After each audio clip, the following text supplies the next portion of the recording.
తక్కువ రేటు కూర్చొని కొన్నారు. మరి అమ్మిన కొడుకులు ఎట్లా? మీరు ఫస్ట్ రియాల్టర్స్ని పట్టుకోండి, వాళ్ళని తంతరా, వాళ్ళని ఏమైనా చేస్తారా, వాళ్ళు ఎవరైతే అమ్మిరో వాళ్ళ దగ్గర కక్కించి వీళ్ళకి ప్రత్యామ్నాయంగా ఇల్లు కట్టించి తర్వాత మీ బుల్డోజర్ ఎక్కించండి. అదేవిధంగా రెవెన్యూ డిపార్ట్మెంట్ అసలు పర్మిషన్ ఎట్లా ఇస్తావు? సరే వాళ్ళు కొన్ని వాళ్ళకంటే తెలియలేదు, నువ్వు ఒక గెజిటెడ్ కదా, నువ్వు పర్మిషన్ ఎట్లా ఇస్తావు? ఒక బఫర్ జోన్లో ఎఫ్టీఎల్ జోన్లో అంటే లంచం తీసుకున్నావా? మరి ఈ రెవెన్యూ డిపార్ట్మెంట్ పైన రంగనాథ్ గారు మీరు ఎందుకు యాక్షన్ తీసుకోవట్లేదు?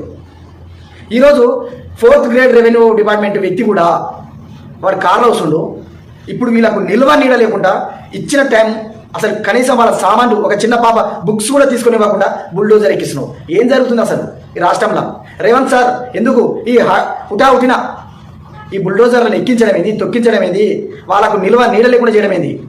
ఇక మున్సిపల్ వాళ్ళు ఎట్లా పైపులు వేసారు, వాళ్ళు ఎట్లా డ్రైనేజ్ ఇచ్చారు, ఇంకా ఎలక్ట్రీషియన్ వాళ్ళు, సార్ ఎలక్ట్రిక్ డిపార్ట్మెంట్ వాళ్ళు ఎట్లా కరెంట్ బిల్ వసూలు చేస్తుండ్రు? అంటే ఒక సిస్టమ్ మొత్తం